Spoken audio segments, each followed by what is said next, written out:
Chers amis de KTO, bonjour et bienvenue si vous nous rejoignez pour suivre en direct depuis la salle Paul VI la première audience de la nouvelle année, la 208e audience de Benoît XVI, audience à laquelle participent environ 8000 fidèles. Et nous attendons l'arrivée du Saint-Père d'ici quelques instants.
Il Santo Padre, Le Saint-Père, il Santo Padre Saint-Père da ora inizio ouvre all'udienza generale cette audience, che introdurrà audience con qui il sera segno della introduite croce par le signe de la croix e il saluto et les liturgico. salutations liturgiques. Apprêtons-nous à écouter sa parole et recevoir sa bénédiction. In nomine Patris et Filii et Spiritus Sancti.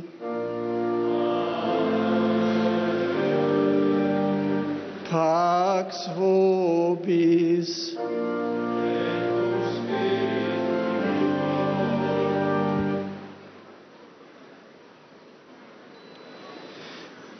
Dal Salmo 39. Ho sperato nel Signore, ed Egli su di me si è chinato. Ha dato ascolto al mio grido. Beato l'uomo che ha posto la sua fiducia nel Signore e non si volge verso chi segue gli idoli, né verso chi segue la menzogna. Sacrificio e offerta non gradisci, gli orecchi mi hai aperto. Non hai chiesto olocausto né sacrificio per il peccato. Allora ho detto, ecco, io vengo. Nel rotolo del libro su di me è scritto di fare la tua volontà. Mio Dio, questo io desidero. La tua legge è nel mio intimo. Parola di Dio.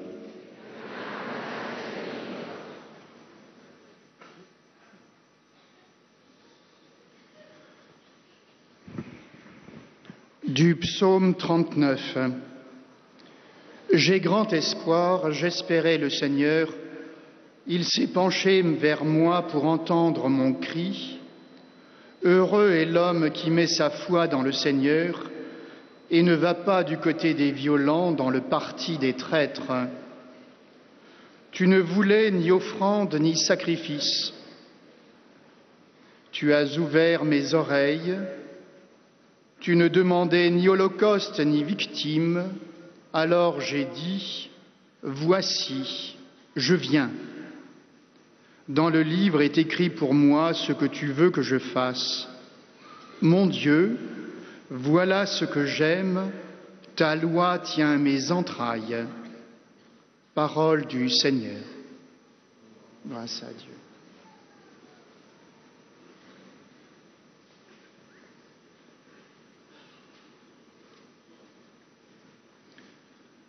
A reading from Psalm 39. I waited for the Lord, and he stooped down to me. He heard my cry. Happy the man who has placed his trust in the Lord, and has not gone over to the rebels who follow false gods. You do not ask for sacrifice and offerings, but an open ear. You do not ask for holocaust and victim, Instead, here am I. In the scroll of the book it stands written that I should do your will. My God, I delight in your law, in the depth of my heart. The word of the Lord.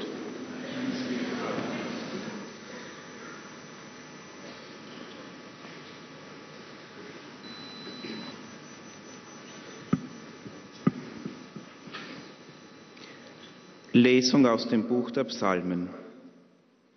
Ich hoffte auf den Herrn. Da neigte er sich mir zu und hörte mein Schreien. Wohl dem Mann, der auf den Herrn sein Vertrauen setzt, sich nicht zu den Stolzen hält, noch zu treulosen Lügnern. An Schlacht- und Speisopfern hast du kein Gefallen, Brand- und Sündopfer forderst du nicht. Doch das Gehör hast du mir eingepflanzt. Darum sage ich, ja, ich komme. In dieser Schriftrolle steht, was an mir geschehen ist. Deinen Willen zu tun, mein Gott, macht mir Freude. Deine Weisung trage ich im Herzen. Wort des lebendigen Gottes.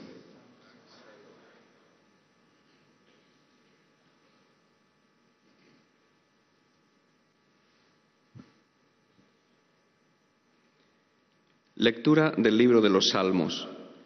Yo esperaba con ansia al Señor. Él se inclinó y escuchó mi grito.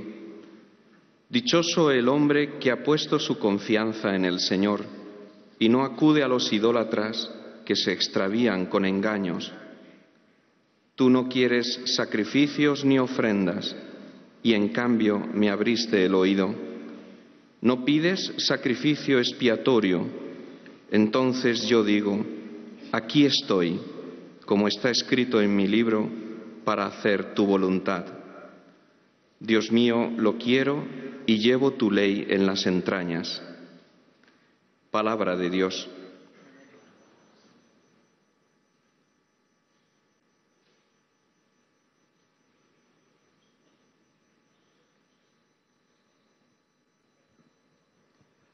Leitura do Salmo 39.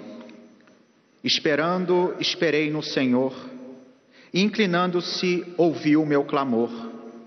É feliz quem a Deus se confia, quem não segue os que adoram os ídolos e se perdem por falsos caminhos. Sacrifício e oblação não quisestes, mas abristes, Senhor, meus ouvidos. Não pedistes ofertas nem vítimas, holocaustos por nossos pecados. Então eu vos disse, eis que venho. Sobre mim está escrito no livro, com prazer faço a vossa vontade, guardo em meu coração vossa lei. Palavra do Senhor.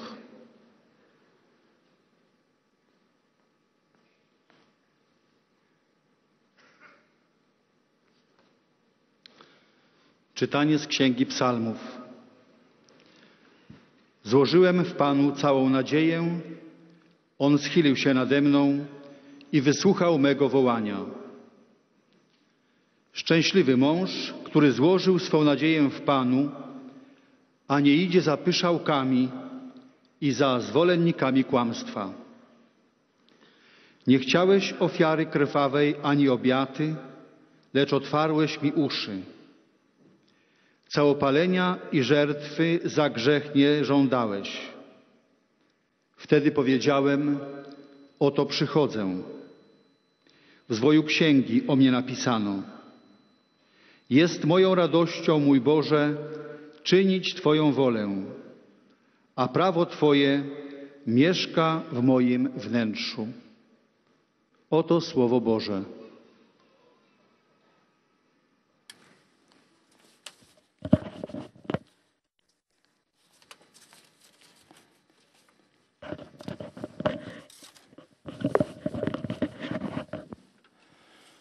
Cari fratelli e sorelle, nell'inizio del nuovo anno, Au début de la nouvelle année, guardiamo alla storia nous regardons l'histoire du christianisme pour voir comment se développe une histoire et comment peut être renouvelée. Et nous pouvons voir que dans l'histoire, ce sont les saints, guidés par la lumière de Dieu, les authentiques réformateurs de la vie de l'Église et de la société. Maîtres de la parole, témoins par l'exemple. Les saints savent promouvoir un renouveau ecclésial stable et profond, parce que eux-mêmes sont profondément renouvelés par la présence de Dieu. Cette réalité consolatrice qui dans chaque génération naissent des saints et la créativité de nos renouveaux accompagne constamment l'histoire de l'Église. Dans tous les aspects négatifs de l'histoire, nous voyons siècle après siècle naître aussi les forces de la réforme, du renouveau, parce que la nouveauté de Dieu inexorable et donne toujours une nouvelle force de retourner et d'avancer. Et donc, elle arriva aussi, même au XIIIe siècle, avec la naissance et le développement extraordinaire de l'ordre des mendiants. Un grand renouveau en Europe, dans une époque historique bien déterminée. Ces ordres des mendiants furent appelés comme ça pour leur caractéristique de mendier, c'est-à-dire de faire recours humblement au soutien économique des gens pour vivre leur vote de pauvreté et pour accomplir leur propre mission d'évangélisation. Des ordres des mendiants qui naquirent à cette époque, les plus connus et les plus importants sont les frères mineurs, les frères prêcheurs, connus comme franciscains et dominicains. Ils sont appelés ainsi par le nom de leur fondateur, c'est-à-dire Saint François d'Assise et Domenico de Guzman. Ces deux grands saints eurent la capacité de lire avec intelligence les signes de temps en comprenant les défis que devait affronter l'Église de leur époque. Un premier défi était représenté par l'expansion de différents groupes et mouvements de fidèles qui, même si inspirés par un désir légitime d'une vie chrétienne authentique, se plaçaient souvent à l'extérieur de la communion ecclésiale, étaient en opposition à l'Église riche qui s'est développée justement avec le monachisme dont nous avons parlé ces dernières semaines. Nous avons parlé de la communauté monastique de Cluny qui avait toujours plus attiré des jeunes et donc des forces de vie et donc des propriétés, beauté, richesse. Et donc, c'était développé à juste titre. En premier temps, une église riche de propriétés. Et contre cette église, naquit l'idée que le Christ est venu pauvre.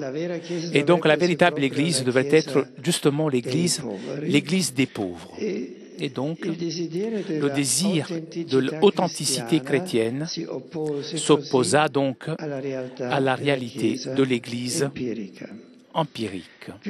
Donc, ce qu'on appelle les mouvements des pauvres du Moyen Âge. Ils contestaient âprement la façon de vivre des prêtres et des moines de l'époque, accusés d'avoir trahi l'Évangile et de ne pas pratiquer la pauvreté comme les premiers chrétiens.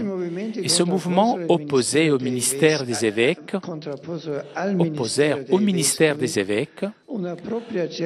une hiérarchie parallèle. En plus, pour justifier leur propre choix, diffusèrent des doctrines incompatibles avec la foi catholique, Par exemple, le mouvement des Cathares ou Albigese proposa des hérésies anciennes comme la dévaluation et le mépris du monde matériel, en opposition contre la richesse devient rapidement opposition contre la réalité matérielle en tant que telle. La négation de la volonté et donc l'existence d'un deuxième principe du mal comparé à Dieu. Ces mouvements eurent un grand succès, surtout en France et en Italie, non seulement pour leur organisation solide, mais aussi parce qu'ils dénonçaient un désordre réel dans l'Église, qui était la cause d'un comportement qui était peu exemplaire de différents membres du clergé. Les franciscains et les dominicains, sous l'exemple de leurs fondateurs, montrèrent en revanche qu'il était possible de vivre la pauvreté évangélique, la vérité de l'Évangile en tant que tel, sans se séparer de l'Église, que l'Église reste toujours l'authentique lieu de l'Évangile, des Écritures. Même Saint François et Domenico prirent justement de leur communion avec l'Église et avec la papauté la force de leur témoignage. Avec un choix original dans l'histoire de la vie consacrée, les membres de ces ordres non seulement renonçaient à la possession des biens personnels, comme faisaient les moines dès l'Antiquité, mais ils ne voulaient non plus que ces biens étaient donnés à la communauté, des terrains et des biens immobiliers.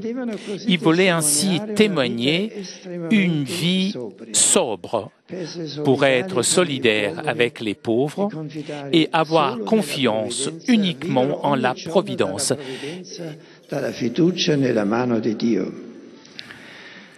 Ce style personnel et communautaire des ordres des mendiants, unis à l'adhésion aux enseignements de l'Église et à son autorité, très apprécié par les pontifes de l'époque, comme Innocence III et Honorio III, qui offrirent leur soutien à ces nouvelles expériences ecclésiales, reconnaissant dans ces expériences la voix de l'Esprit.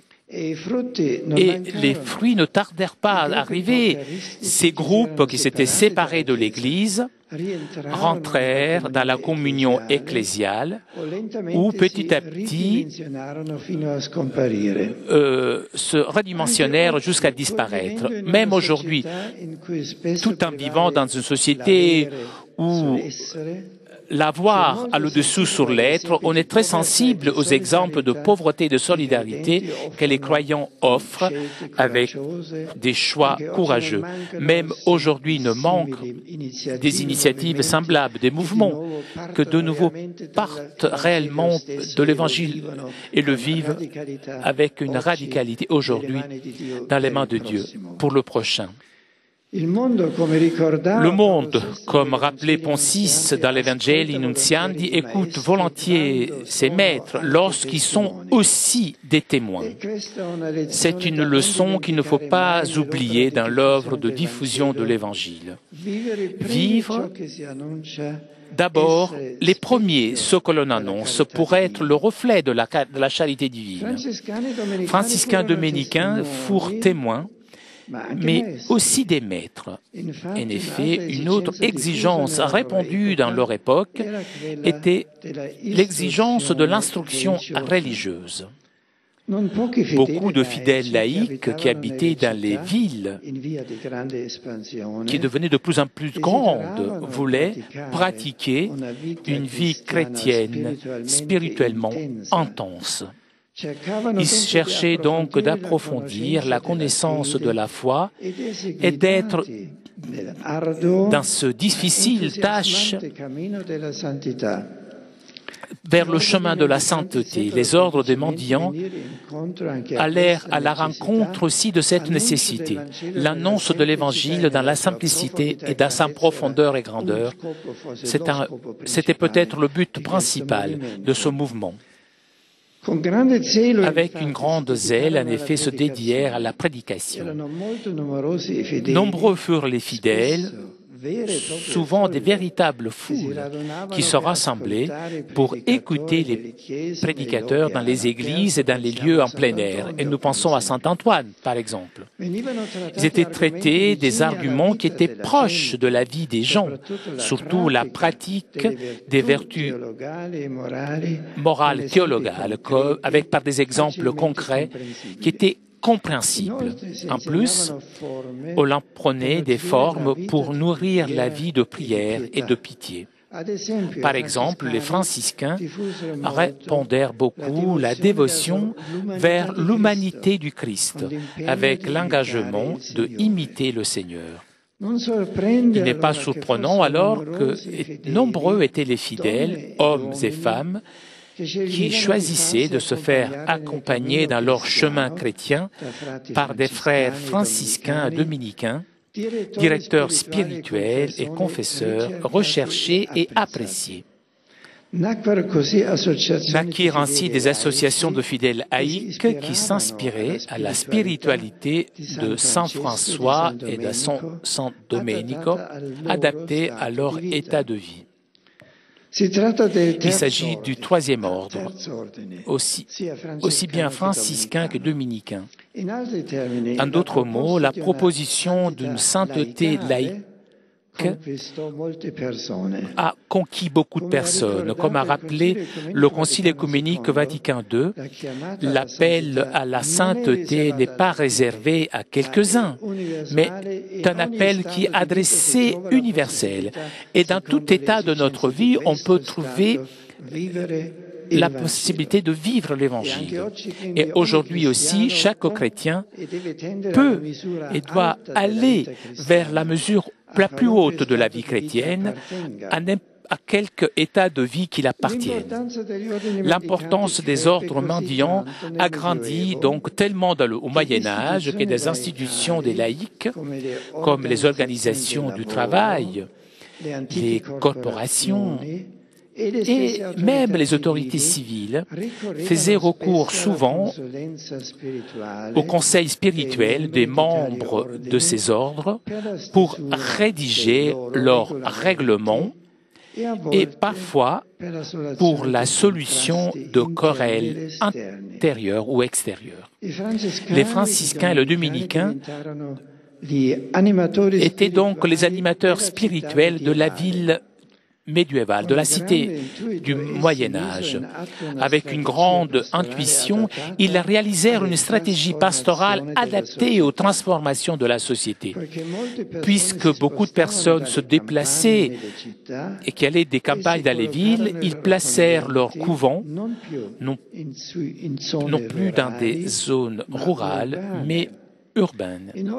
En plus, pour accomplir leur activité au profit des âmes, il était nécessaire de se déplacer selon des exigences pastorales.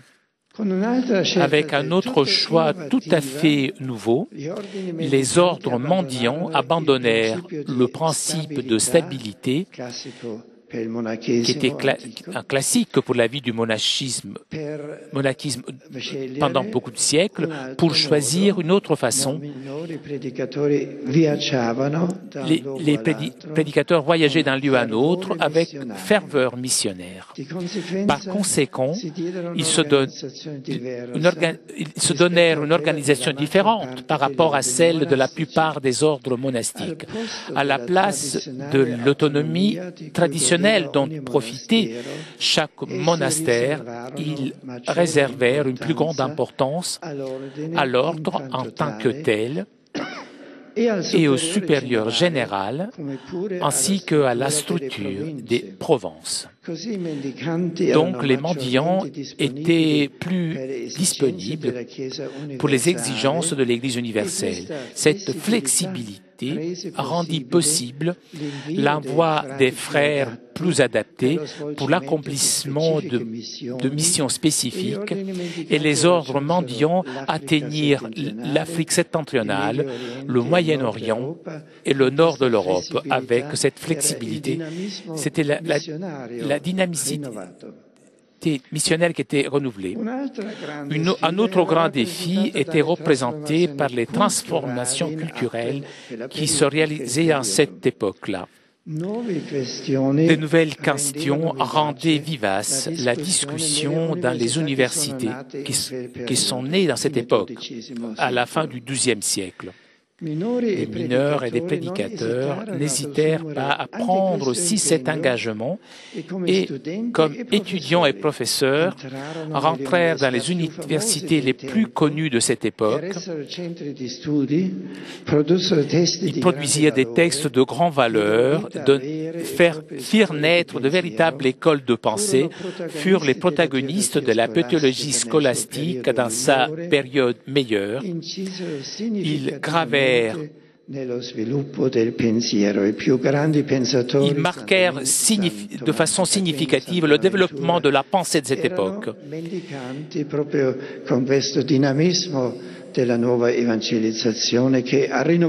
La nouvelle évangélisation a renouvelé aussi le courage de la pensée et du dialogue entre la raison et la foi. Même aujourd'hui, il y a une charité dans et de la vérité, une charité intellectuelle qu'il faut exercer pour éclairer les intelligences et conjuguer la foi avec la culture. L'engagement des franciscains et des dominicains dans les universités du Moyen-Âge est une invitation, chers fidèles, à se rendre présents dans les lieux d'élaboration du savoir pour proposer avec respect et conviction la lumière de l'Évangile sur les questions fondamentales qui touchent l'homme, sa dignité et sa destinée éternelle. En pensant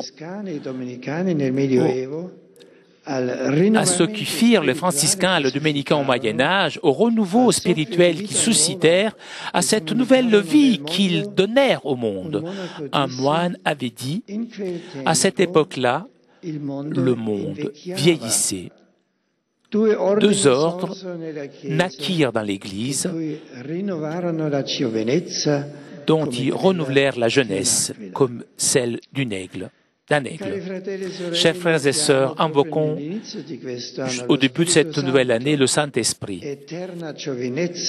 jeunesse éternelle de l'Église. Que le Saint-Esprit fasse sentir à chacun la nécessité d'offrir un témoignage cohérent et courageux de l'Évangile, afin que les saints ne manquent jamais et qui fasse resplendir l'Église comme épouse toujours pure, belle, sans tache, sans ride, capable d'attirer de façon irrésistible le monde vers le Christ, vers son salut. Merci.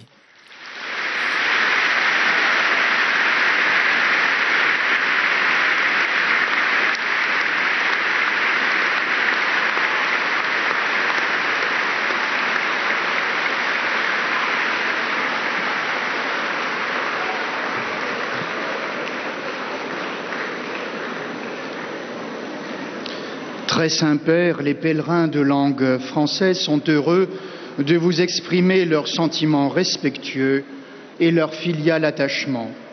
Ils vous assurent de leur prière pour votre personne et pour votre ministère de successeur de Pierre.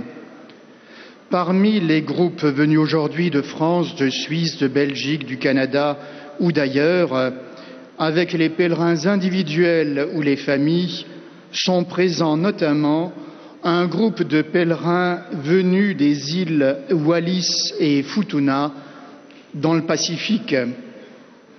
À la fin de cette audience, nous chanterons le Notre Père en latin, que vous pouvez trouver au verso de votre billet d'audience. Puis le Saint-Père donnera la bénédiction apostolique.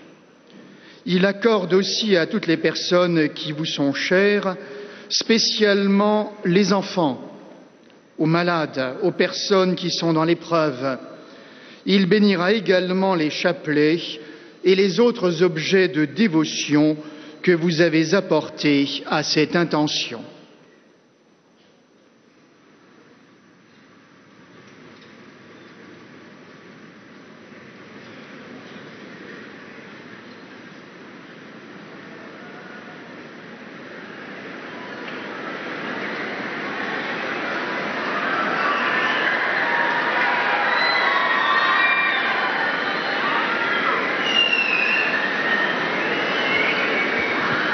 Chers frères et sœurs, l'histoire atteste que les saints sont les vrais réformateurs de l'Église. Ils ne lui ont jamais fait défaut. Il en fut ainsi au XIIIe siècle, avec l'apparition des ordres mendiants qui tirent leur nom du fait que les membres recouraient humblement au soutien économique de la population pour vivre le vœu de pauvreté et remplir leur mission. Le fondateur, saint François d'Assise et saint Dominique, surent interpréter avec intelligence les signes de temps. Leur manière de vivre permit de mettre fin progressivement au succès de divers mouvements ayant une doctrine incompatible avec la foi catholique. La qualité du témoignage des ordres mendiants fut exemplaire. D'abord, leurs membres devinrent des maîtres spirituels qui déployèrent une intense prédication en aidant les fidèles à nourrir et à approfondir leur vie de prière et de foi. Naquirent ainsi les tiers ordres, franciscains et dominicains. Ils ont favorisé l'émergence d'une sainteté laïque. Ils furent ensuite des maîtres intellectuels, car leur rayonnement s'étendit jusqu'au monde de l'université. Par la charité de l'intelligence, ils jouèrent un rôle essentiel dans le développement de la théologie scolastique. Ils contribuèrent de façon notable au développement de la pensée occidentale. Avec ce renouveau spirituel, les ordres mendiants offrirent au monde et à l'Église une nouvelle jeunesse. Je suis heureux de saluer les pèlerins francophones, en particulier ceux qui sont venus des îles Wallis et Futuna. Prions avec ferveur pour que le Seigneur donne à son Église les saints qui la feront resplendir aux yeux des hommes pour les atterrir au Christ. Bon pèlerinage à vous tous.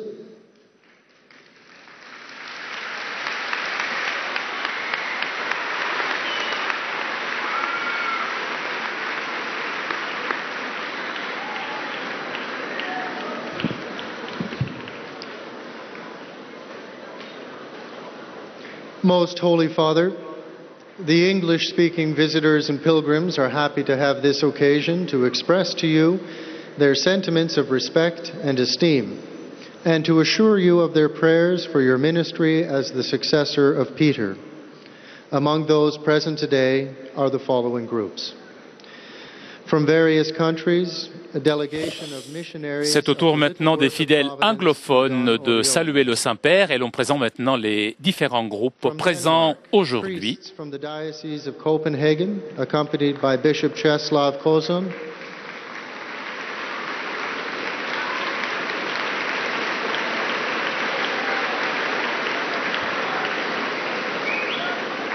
From Australia, members of the Australian Northern Territory Catholic Education Office.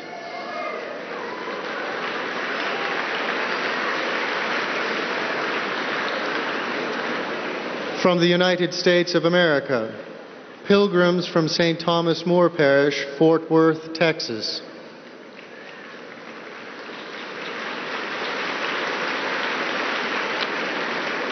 Students and faculty from the University of Delaware, Rome campus.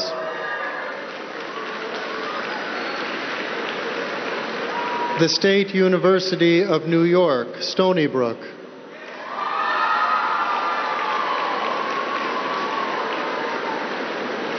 St. John's University, Queens, New York, Rome campus.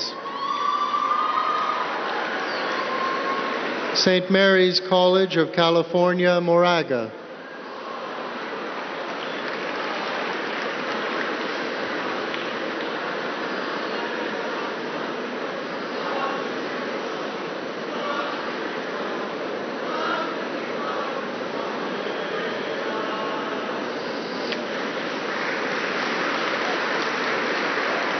Elmhurst College, Illinois. Loris College, Dubuque, Iowa. St. Olaf College, Northfield, Minnesota.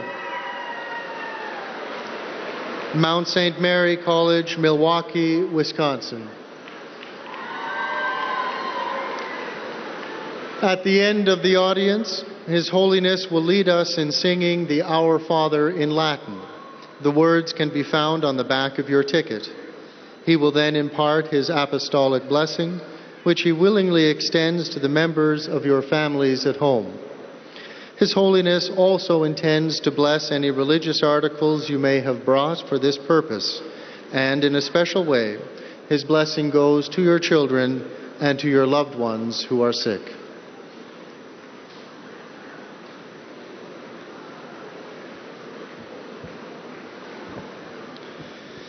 Dear brothers and sisters, in our catechesis on medieval Christian culture, we now consider the movement of ecclesial reform promoted by the two great mendicant orders.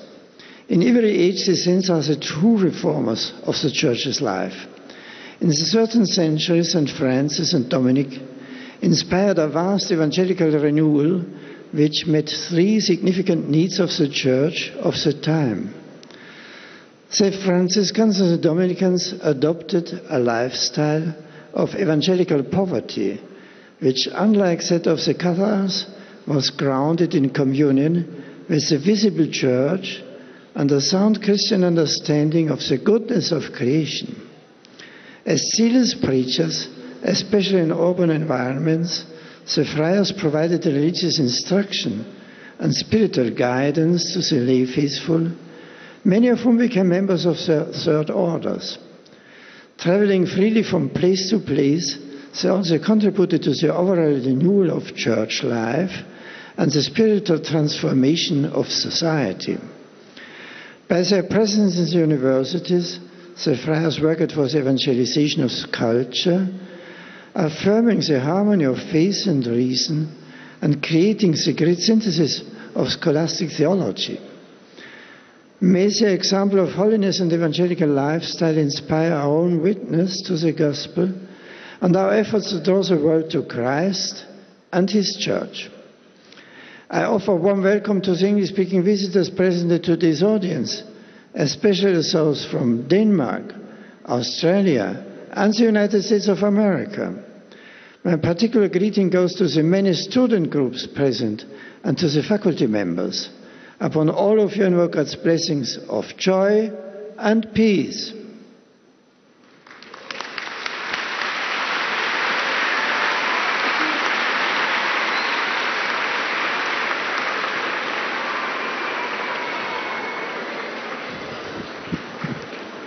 Heiliger Vater, die Pilger und Besucher aus den Ländern deutscher Sprache bekunden Ihnen, dem Nachfolger des heiligen Petrus, durch die Teilnahme an dieser Audienz aufrichtige Verbundenheit.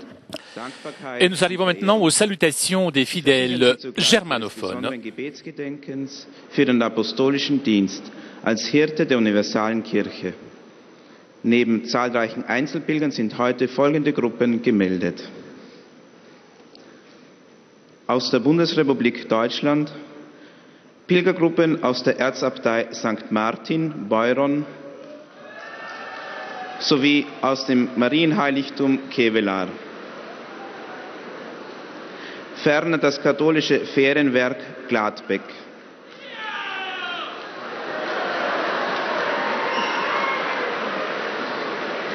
Aus der Schweizerischen Eidgenossenschaft Pfarrei St. Johannes Riemenstalden.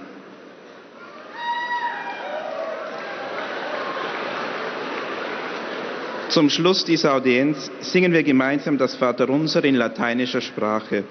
Der Text befindet sich auf der Rückseite der Einlasskarten. Danach wird der Heilige Vater allen Anwesenden den apostolischen Segen erteilen.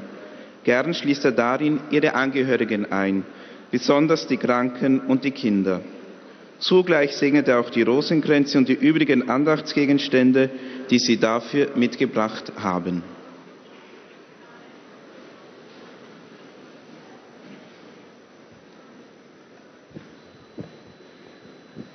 Liebe Brüder und Schwestern, ein Blick in die Geschichte der Kirche zeigt uns, dass Kirche immer wieder der Reform bedarf, weil das Schwergewicht der Gewohnheiten des Menschen sie immer nach unten zieht, aber dass in ihr auch immer wieder Kräfte der Reform aufbrechen, dass eine Kreativität zum Guten hin immer wieder neu da ist und dass es die Heiligen sind, die diese Kräfte der Reform in sich tragen.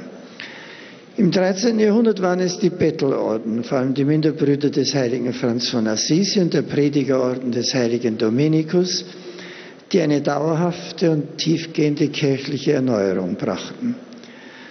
Damals war gegen die Immobilität der großen monastischen Orden und der Hierarchie ein Aufbegehren in der Kirche lebendig, das nach der Einfachheit des Evangeliums verlangte, nach der Armut, sich im Gegensatz zur Glanz und Größe der offiziellen Kirche setzte, Armutsbewegungen, die aber dann zugleich auch in Häresie verfielen, die Materie in einem falschen asketischen Streben ablehnten, als etwas Böses betrachteten, die schließlich davon ausgingen, dass es nicht nur Gott, sondern ein böses Prinzip gibt, weil in der Welt so viel Böses ist, das in der Materie verankert sahen und somit dem guten Impuls zur Einfachheit, zur Armut, zur Strenge des Glaubens und des Lebens zerstörerisch wirkten, weil sie die Größe Gottes verminderten und die Schöpfung nicht mehr liebten. In dieser Situation sind Gestalten wie Franz und Dominikus aufgestanden, die auch den Impuls der Armut, der Einfachheit, der Radikalität des Evangeliums in sich trugen, aber ihn in der Kirche, mit der Kirche, als dem wahren Ort des Evangeliums lebten und so in ihr Erneuerung schufen, die dann auch Europa erneuern und umgestalten konnte. Für sie war es wesentlich, dass sie in der Armut des Evangeliums das Evangelium wörtlich lebten, aber dass sie es in der Gemeinschaft mit dem Papst und mit der Kirche vollbrachten und so von innen her das ganze Volk Gottes erneuert haben. Dazu gehörte dann nicht nur dieser, sagen wir, ökonomische Faktor, die Einfachheit des Lebens, die sich einer bestimmten Wirtschaftsform entgegenstellte und sie auch erneuern half, sondern vor allem die Verkündigung des Evangeliums. Es waren große Verkündiger, die das Evangelium wieder als lebendige Kraft im 13. Jahrhundert neu zu den Menschen zu bringen vermochten und so, wie es der Wille des heiligen Franz war, Volk Gottes aus der Einfachheit der Ursprünge neu sammelten. Sie waren Prediger, Beichtväter, Förderer der Frömmigkeit und damit entstand einerseits die Radikalität derer, die sich ganz dieser Bewegung anschlossen, aber auch der Wille der anderen, mit dabei zu sein, die sogenannten dritten Orden, Menschen, die in den Berufen der Welt lebten, aber den Geist des Evangeliums, den ihnen diese Gemeinschaften vorlebten, auch tragen wollten, in dem Wissen, dass man in jedem Stand heilig sein kann, wenn auch in verschiedenen Formen. Dazu kam dann die neue Organisation. Es waren nicht mehr ortsfeste, stabile Gemeinschaften, sondern bewegliche, die von einem General geleitet wurden und damit mit einer neuen Flexibilität das Wort verkünden konnten, sodass die dynamische Kraft der Mission neu erstanden ist. Und schließlich auch eine neue Dynamik der Auseinandersetzung mit den großen geistigen Problemen der Zeit. In jener Zeit sind die Universitäten entstanden und die Bettelbrüder gehörten zu den ersten Studenten und Professoren, die mit neuer Radikalität und Kühnheit nach der Einheit von Glaube und Vernunft fragten und so zu einer neuen Blüte christlicher und menschlicher Kultur beigetragen haben. In alledem haben sie auch uns etwas zu sagen. Erneuerung der Gesellschaft kommt aus einer tiefen Begegnung mit dem Evangelium, aus der Radikalität des Lebens mit dem Evangelium heraus, das dann sich in seiner Größe neu öffnet. Heiligkeit ist radikal gelebtes Evangelium und wir müssen heute wieder den Mut haben, dies zu versuchen. Es gibt ja auch heute solche Bewegungen, die neue Dynamik in die Kirche hereintragen und von denen wir uns ansprechen lassen wollen. Von Herzen grüße ich alle deutschsprachigen Teilnehmer an dieser Audienz. Der Heilige Geist helfe uns, mutig und kohärent das Evangelium zu leben und zu bezeugen. Er lasse es nie an Heiligen fehlen, die der Welt die Schönheit des Glaubens sichtbar machen und sie so für Christus gewinnen. Der Herr begleite uns alle mit seiner Liebe und gebe uns den Mut und die Kraft, das Evangelium zu lieben uns zu lieben.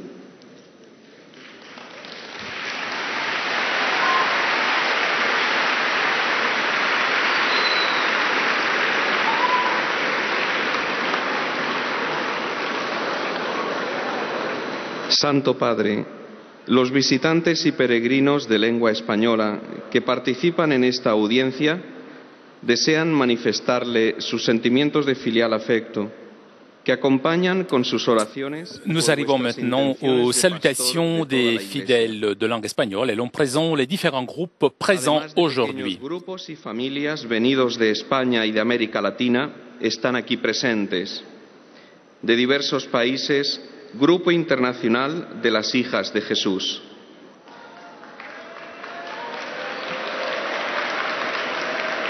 De España, Colegio Santa María de Elche.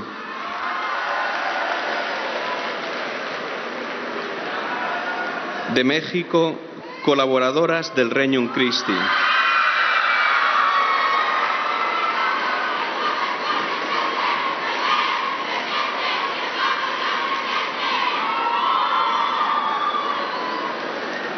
Al final de la audiencia se cantará el Padre Nuestro en latín, cuyo texto se encuentra en el billete que tienen en sus manos.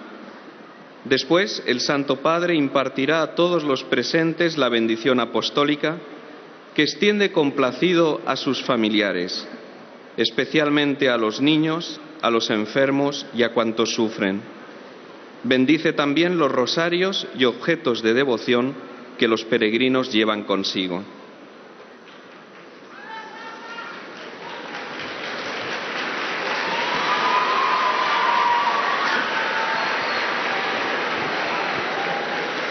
Queridos hermanos y hermanas, en el siglo XIII surgieron las órdenes mendicantes, llamadas así porque buscaban la ayuda de la gente para poder vivir y cumplir su misión.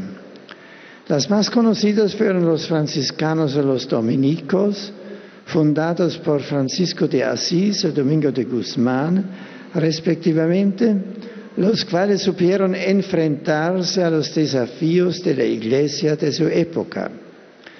Frente a la pretensión de algunos, que anhelando una vida cristiana más auténtica, se alejaban de la comisión eclesial, demostraron que era posible vivir la pobreza evangélica sin separarse de la Iglesia.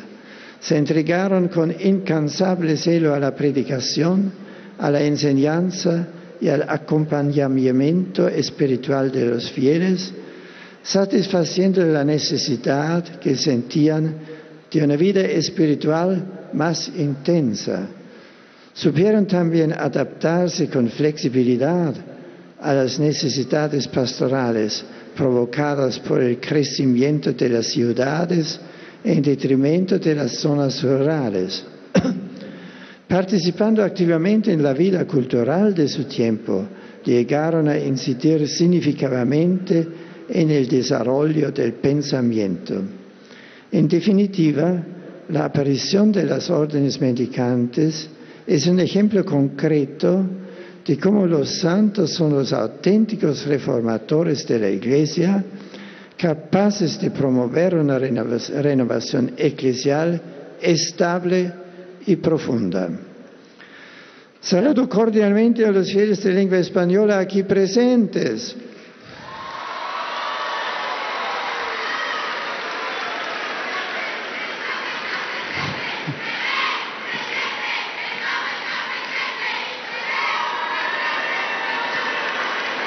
En particular a los peregrinos de España, México, Uruguay y de otros países latinoamericanos. Deseo a todos que vuestra peregrinación a las tumbas de los apóstoles Pedro y Pablo os ayude a sentir la urgencia de dar un testimonio coherente y valiente del Evangelio, mostrando con la palabra y el ejemplo de vuestras vidas la belleza del mensaje de Cristo. Muchas gracias.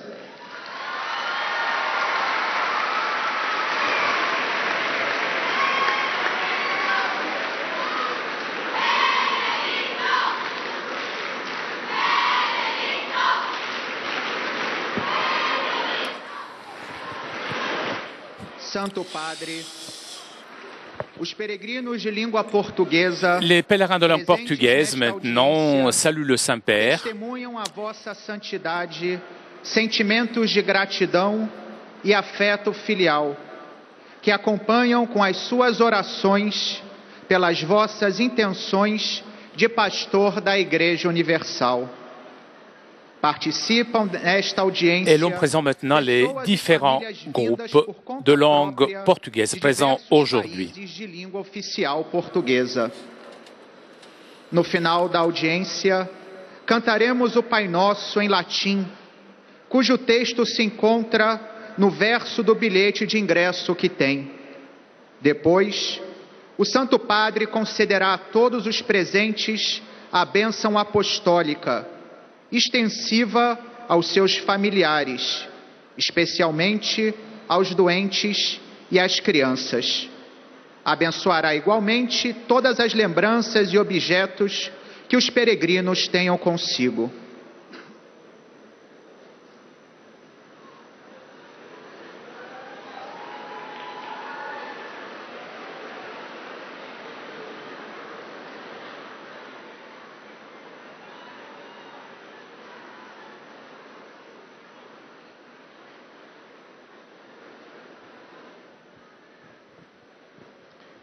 Queridos irmãos e irmãs, no século XIII, o nascimento e desenvolvimento da Ordem dos Frades Menores e da Ordem dos Pregadores, conhecidos como franciscanos e dominicanos, levou a Igreja a passar por uma profunda renovação através dos seus testemunhos de vida autenticamente cristã. Essas ordens religiosas, querendo viver a pobreza evangélica, recorriam à ajuda dos fiéis para poder se manter, por isso eram denominadas mendicantes. Os seus respectivos fundadores, São Francisco de Assis e São Domingos de Gusmão, demonstraram ter grande capacidade para ler com inteligência os sinais dos tempos, intuindo os desafios que a Igreja daquela época deveria enfrentar, como o aparecimento de grupos radicais que se afastavam da verdadeira doutrina cristã, o aumento das populações urbanas sedentas de uma intensa vida espiritual e a transformação cultural que eclodia a partir das universidades. Queridos peregrinos de língua portuguesa, possa o Espírito Santo suscitar no coração de cada uma a urgência de oferecer ao mundo um testemunho coerente e corajoso do Evangelho. Que Deus abençoe a cada um de vós e vossas famílias. Ide em paz.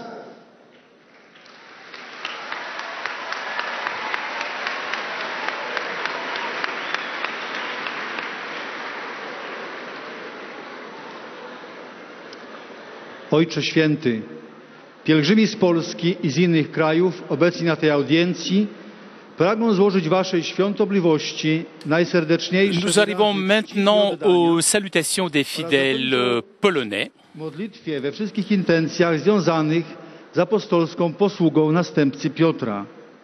Wśród pielgrzymów są dziś obecni Jego Ekscelencja ksiądz biskup Andrzej Dziuba, biskup Łowicki i ksiądz biskup Tadeusz Płoski, biskup polowy Wojska Polskiego.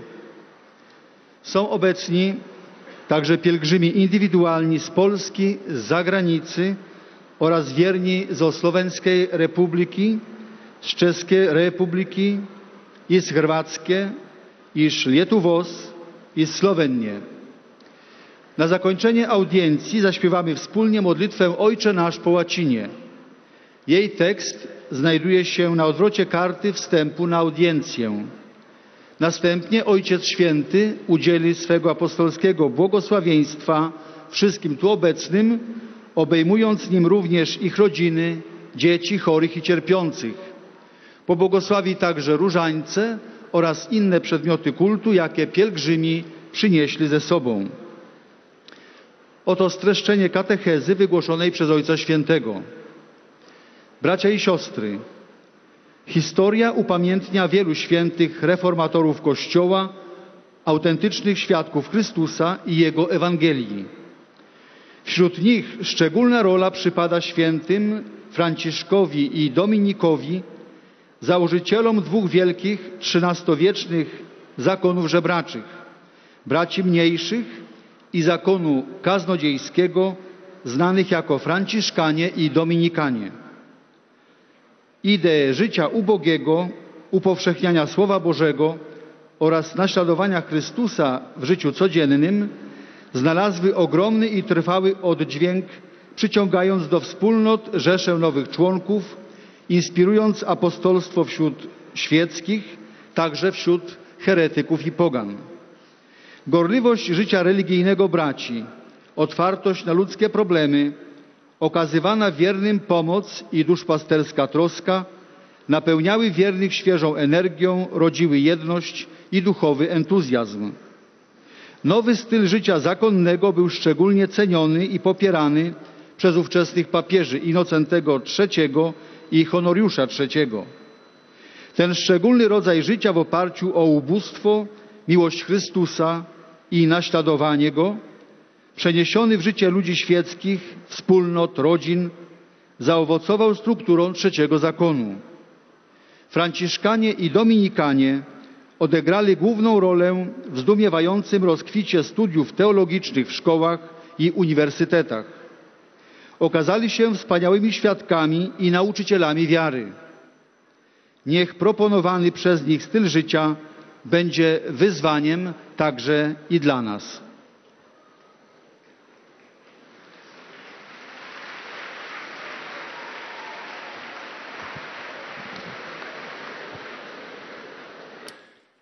Witam serdecznie uczestniczących w tej audiencji Polaków. Je salue cordialement les Polonais présents à cette audience.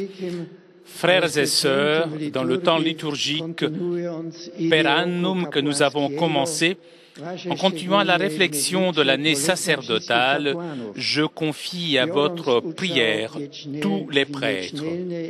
Participant à l'Eucharistie du dimanche, demandez la perfection de leur vie et leur fidélité au ministère.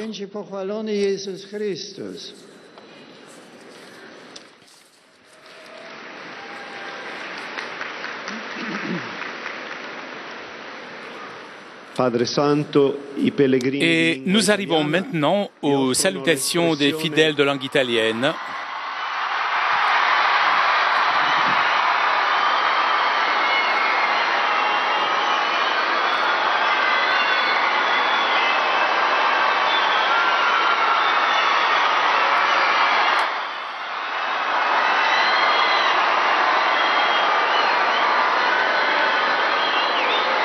Vi offrono l'espressione della loro sincera devozione e filiale gratitudine e l'accompagnano con fervida preghiera al Signore per tutte le intenzioni del vostro universale ministero apostolico. All'udienza odierna Parmi les fidèles présents aujourd'hui, à signaler la présence des participants à la rencontre pour assistants ecclésiastiques de l'Unitalsi avec l'archevêque Monseigneur Luigi Moretti.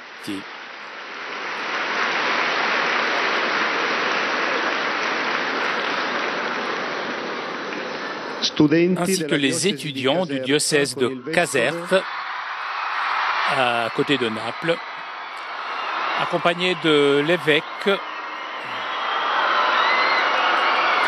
voyez, ils sont très nombreux, ils sont 3500.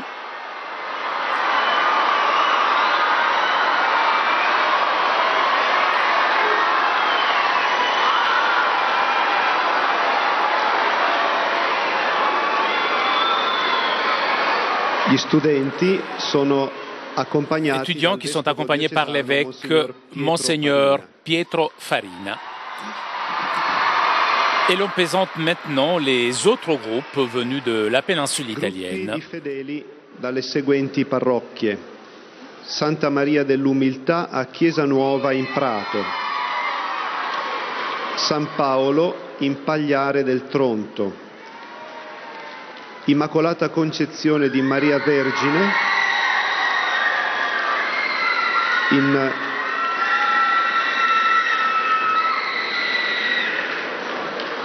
in Monte Corvino Rovella e parrocchia di Avigliano Umbro. Fedeli della Forania di Nuoro, Associazione di Volontariato Puer,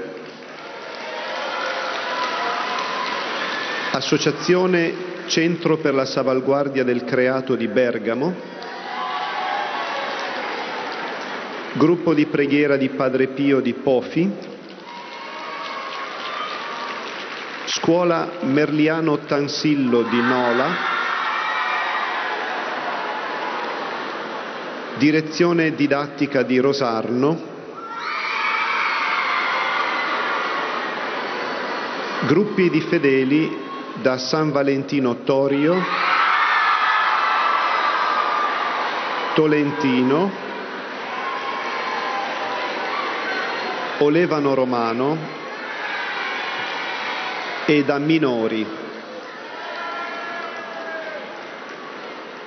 Dall'Uruguay è presente la Scuola Italiana di Montevideo.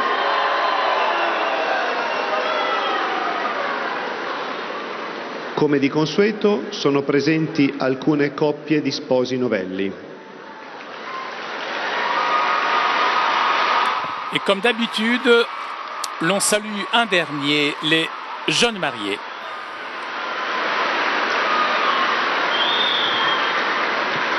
A conclusione, Je nous rappelle aux fidèles italiens qu'à la fin de cette audience, l'on chantera le Notre Père en latin. Il testo si trova sul retro del biglietto dell'udienza. Terminato il canto, à la fin du chant, le Saint-Père, impartirà ai presenti le chant du Saint-Père accordera sa bénédiction apostolique, bénédiction que le Saint-Père adresse tout particulièrement aux enfants, aux malades et à tous ceux qui souffrent. Saint-Père qui bénira aussi les chapelets et les objets de dévotion que les fidèles auront apportés avec eux.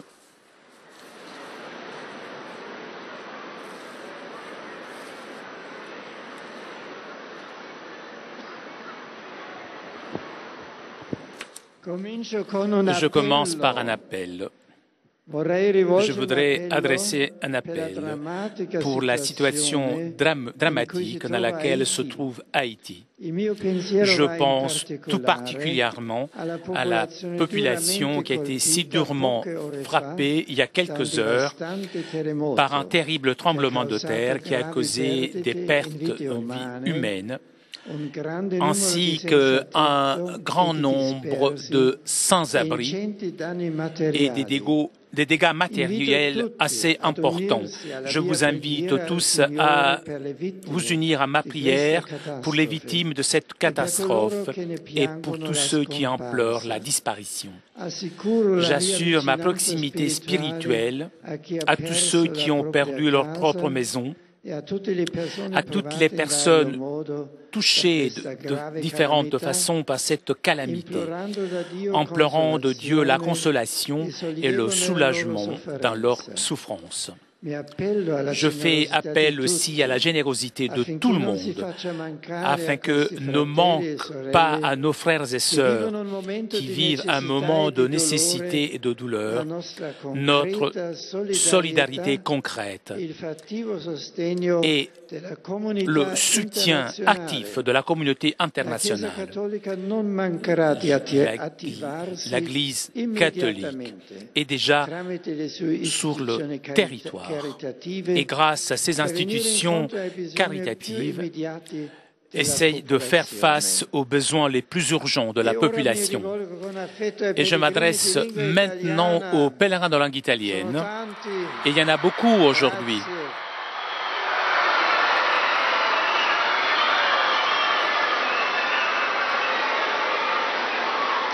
Je vous remercie de votre enthousiasme. Je salue tout particulièrement, les assistants ecclésiastiques de l'Unitalsi, qui ces jours-ci célèbrent leur rencontre et je souhaite que cette rencontre soit pour tous l'occasion d'un élan apostolique nouveau et d'un service toujours plus généreux envers nos frères. Je salue les représentants de l'association Centre pour la sauvegarde de la création de Bergame et je les encourage à poursuivre avec enthousiasme dans leur œuvre d'intérêt social et moral. Et comme d'habitude, je m'adresse pour terminer aux jeunes, aux malades et aux jeunes mariés ici présents. La liturgie d'aujourd'hui fait mémoire de Saint Hilaire, évêque de Poitiers, vécu en France au IVe siècle et que fut un défenseur de la divinité du Christ, défenseur de la foi, maître de vérité. Son exemple vous soutienne, vous, chers jeunes, surtout vous, les étudiants du diocèse de Caserte.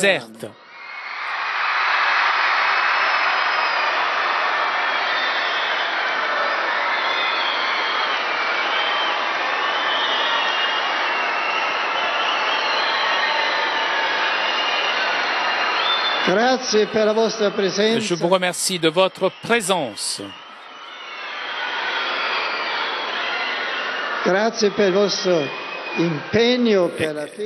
Et merci pour votre engagement pour la foi. Laissez-vous encourager donc. Grazie.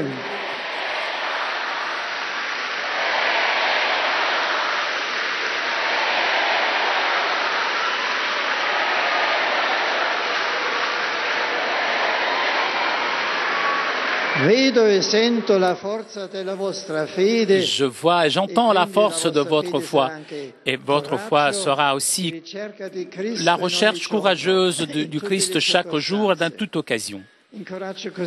J'encourage donc vous aussi, chers malades, à offrir vos souffrances afin que le royaume de Dieu se répandre dans le monde entier et que vous êtes, vous, chers jeunes mariés, à être témoins de l'amour du Christ dans votre vie familiale.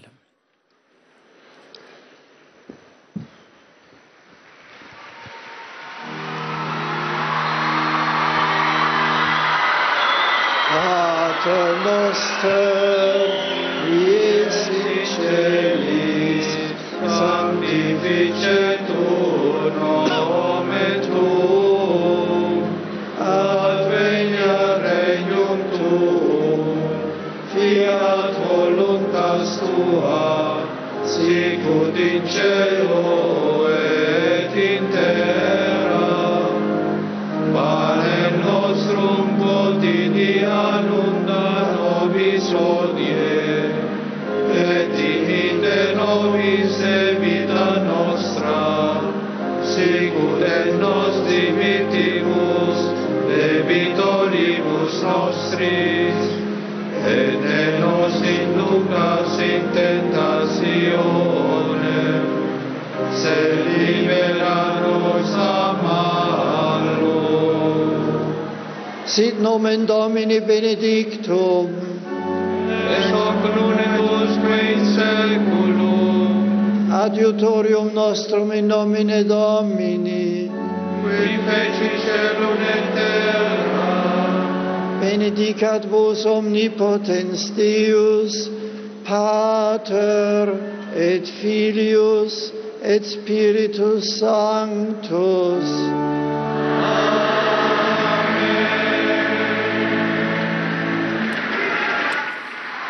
Chers amis, nous arrivons à la conclusion de notre liaison avec Rome. Avant de vous quitter, je voudrais remercier CTV Telepace pour ces images, ainsi que Cédric qui était aujourd'hui à la technique. Prochain rendez-vous avec le Saint-Père dimanche prochain à midi pour la prière de l'Angelus. En attendant, je vous souhaite une très bonne semaine et à très bientôt.